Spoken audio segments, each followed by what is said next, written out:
देखिए अनंत विस्तार की समतल आवेशित अचालक चादर।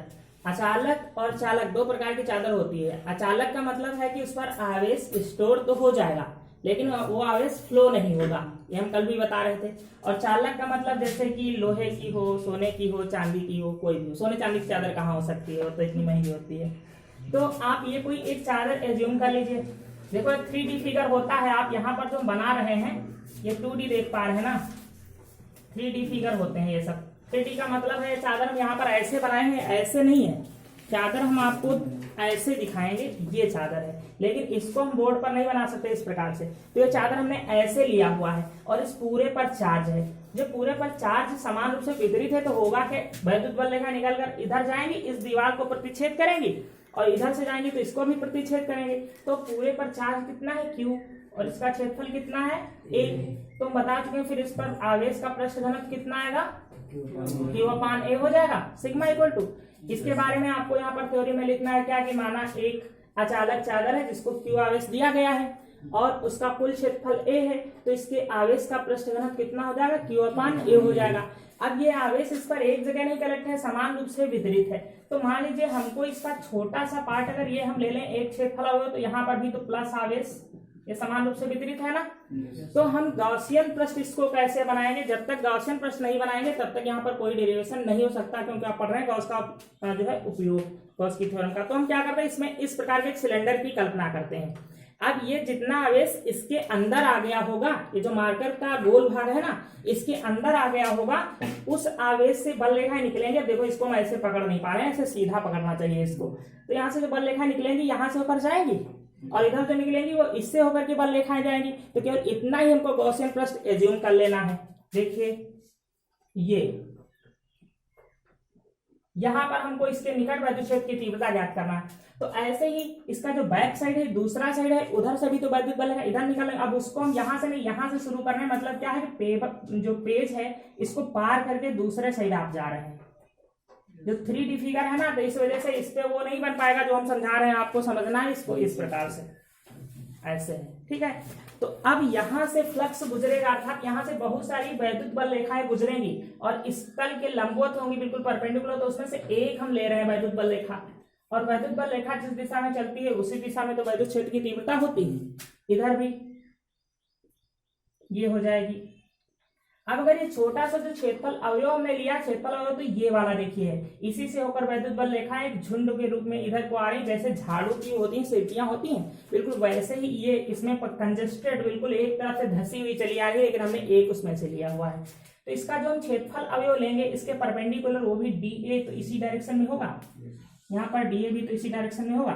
तो यहाँ पर आप न्यूमेरिकल एनालिसिस इसको बोलते हैं। कुछ बच्चे कहते हैं सर हिंदी लिख लें, ये हिंदी का उर्दू लिखोगे, इसको न्यूमेरिकल एनालिसिस कहेंगे आप फिजिक्स की भाषा में, ठीक। तो हम क्या यहाँ पर लिखेंगे, जो कुछ यहाँ है वही लिखेंगे, हम बुक से कुछ भी नहीं लिख रहे हैं। क्या कि माना एक समतल आवेशित अचालक चादर है जिसका क्षेत्रफल A है, जिसको Q आवेश दिया गया है, ठीक है।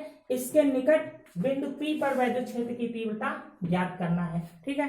तो बिंदु P पर एक या बिंदु P से जाने वाले एक ऐसे बेलन की कल्पना की जो कि एक गॉसियन पृष्ठ बनाता है। गॉसियन पृष्ठ मतलब एक बंद पृष्ठ को निर्मित करता है, जिसके दो तल हैं, एक P पर है अर्थात इसको P1 कह सकते हो, और एक यहाँ पर P2 कह सकते हो, दो तल है। तो इनसे गुजरने वाला कुल फ्लक्स, बस यहीं से डेरिवेशन आगे हम करा देंगे।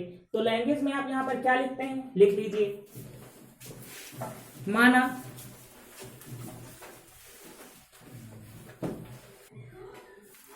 अब देखिए यहाँ पर जब हम फ्लक्स ज्ञात करते हैं, इससे गुजरने वाला फ्लक्स, तो दोनों तरफ का फ्लक्स क्यों लेंगे। जैसे कि ये चादर है, ठीक है, तो अचालक चादर है, मतलब आवेश एक तरफ से दूसरी तरफ नहीं जा सकता। तो जब ये आवेशित है तो इधर भी इस पर आवेश है, इधर भी आवेश है, तो इस पर जो आवेश है इस साइड में, उसके कारण भी वैद्युत क्षेत्र की तीव्रता होगी, और जो दूसरे साइड में है उसके कारण भी वैद्युत क्षेत्र की तीव्रता होगी।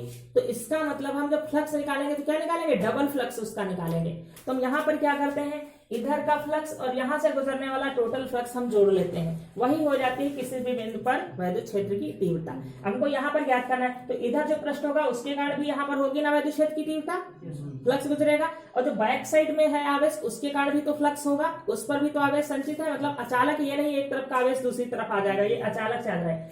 तो उसके कारण भी उतनी ही दूरी पर इधर निकाल ले रहे हैं। अब अगर इन दोनों को हम ऐड कर लेंगे, दोनों से गुजरने वाला फ्लक्स जोड़ लेंगे, तो वो यहां से जाने वाले कुल फ्लक्स के बराबर हो जाएगा, क्योंकि यहां से दोनों तरफ आवेश है, दोनों के कारण वैद्युत बल रेखाएं जा रही होंगी। क्योंकि आप जानते हैं जो आवेश होता है उससे आवेश तो दोनों तरफ जाता है, ऐसा थोड़े जो इस सतह पर होगा उसके कारण इधर ही आवेश आएगा, ऐसा तो नहीं है ना, बल रेखाएं तो दोनों तरफ जाएंगी ना।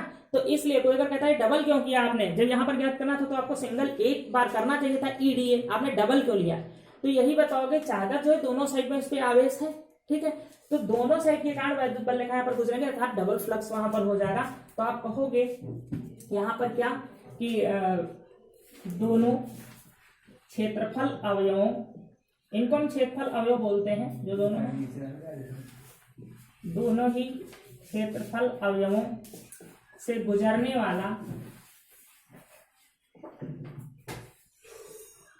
वाला कुल वैद्युत फ्लक्स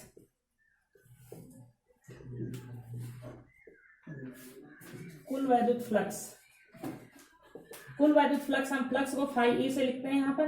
तो दोनों के कारण निकालोगे, यहाँ पर क्या करोगे, E dot D A, note तो शायद कर चुके हैं आप लोग, बस समझ लेना है, plus E dot D A. अब ये लिखा है ए डॉट बी, मॉड क्या होता है, ए डॉट बी, जो आप वेक्टर फॉर्म में पढ़ते हैं। तो मॉड ऑफ है, मॉड ऑफ बी का मतलब होता है इनका परिमाण और इनका परिमाण। तो हम यहाँ पर क्या करेंगे, ई का परिमाण ले लेंगे, ई का परिमाण क्या हो जाएगा, ई, और डी हो जाएगा इसका भी परिमाण। अब cos थीटा, थीटा का मान यहाँ पर क्या है, 0, डी ए और ई के बीच का कोण, तो cos 0 का मान 1 होता है। तो आप लाइन क्यों बढ़ाएंगे, उसमें 0 लिखा था, आप लिखिए ही नहीं, डायरेक्ट 1 हो गया उसका मान, cos 0 का मान, ई डी ए, ये आपका हो गया। अब यहाँ पर हो जाएगा 2, ये आप यहाँ पर गॉसियन पृष्ठ के लिए सिंबल यूज करते हैं, 2 ई डी ए हो जाएगा।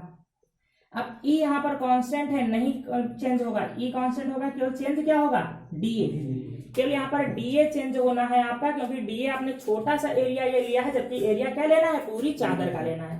तो ये जो इंटीग्रेशन का साइन है ये कह रहा है होल एरिया, टोटल एरिया, तो टोटल एरिया चादर का कितना है, ए। तो ये जो पूरा लिखा है यहाँ पर हम क्या लिख देंगे, ए लिख देंगे। समझ पाए यहाँ तक। तो अभी तो इतना निकला। अब हमको जो भी गॉस की थ्योरम का यूज करना है, तो जहां पर फाई ई है यहाँ पर हम क्या लिख सकते हैं, यहाँ पर हम लिख सकते हैं Q अपान एप्सिलॉन नॉट, और यहाँ पर है 2E A। अब यहाँ पर चादर है, आपने अनंत लंबाई का जो तार पढ़ा था उसमें Q की जगह क्या लिखा था, रेखीय आवेश घनत्व के फॉर्म में आपने मान रखा था। यहाँ पर क्या लिखेंगे, पृष्ठीय आवेश घनत्व के फॉर्म में मान। तो अब क्या कहेंगे, चूंकि सिग्मा इक्वल टू होता है क्या, Q अपान A, तो इसलिए यहाँ से Q का मान क्या निकलेगा, सिग्मा A। ये यहाँ पर Q का मान रख देंगे sigma A upon epsilon not 2E A। ये A से कैंसिल हो जाएगा, E इक्वल टू निकल आया है सिग्मा अपान 2 एप्सिलॉन नॉट। यहां से E निकालोगे 2 यहां पर आ जाएगा ना, ये निकल आया। और यही होता है आपका फार्मूला कि यदि आवेशित अचालक चादर है तो उसके निकट वैद्युत क्षेत्र की तीव्रता E इस प्रकार निकलेगी। तो देखिए ये कांस्टेंट हो गया E, क्यों, क्योंकि सिग्मा, कोई भी चादर लोगे उसके लिए सिग्मा कांस्टेंट हो जाएगा। क्यों, क्योंकि आवेश जितना दिए हो फिक्स है, चादर का क्षेत्रफल भी क्या है, फिक्स है, तो सिग्मा भी कांस्टेंट है, एप्सिलॉन भी यहाँ पर कांस्टेंट होता है उसका मान। तो किसी भी फिक्स चादर के लिए जो निकट वैद्युत क्षेत्र की तीव्रता क्या होगी, कांस्टेंट हो जाएगी। ठीक है, ये फार्मूला आपका निकल करके आया। अब इसमें जो न्यूमेरिकल क्वेश्चन हल करने होंगे तो उसमें सिग्मा का मान भी दिया हो सकता है, और हो सकता है सिग्मा ना दिया हो, Q और A दिया हो तो सिग्मा निकाल के रख लोगे, समझ रहे हैं, या आप फार्मूले को ही चेंज कर लोगे। E इक्वल टू जहां सिग्मा है यहाँ पर क्या लिख लोगे, Q अपान A। तो आप न्यूमेरिकल इससे भी हल कर सकते हो, न्यूमेरिकल हल करने के लिए ये भी फार्मूला यूज कर सकते हो, लेकिन मेन फार्मूला आपका ये होगा यहाँ पर। ठीक है, तो नोट कर लेंगे, उसके आगे न्यूमेरिकल एनालिसिस लिख चुके हैं, यदि कुछ चेंज हो। देखिए कि ये एक आवेशित चालक है, इसके 2 सरफेस हैं, इसको 1 और 2 हम मान लेते हैं। ठीक है, 2 सरफेस है 1 और 2, और इस पर धनावेश है, ये इस पर धनावेश है, दोनों सतहों पर है। अभी जो हमने एक डेरिवेशन कराया है आवेशित चादर, तो चादर पर भी अगर आवेश है तो कैसा है, धनावेश है ना। तो अगर ये एक चादर ऐसे लिया था, इसके यहाँ पर हमने वैद्युत क्षेत्र की तीव्रता ज्ञात की, तो E इक्वल टू आया था सिग्मा अपान 2 एप्सिलॉन। तो यहाँ पर ये चालक है, इसमें आप 2 चादर है, ज्यूं कर लीजिए, एक ये चादर हो गई, एक ये चादर हो गई।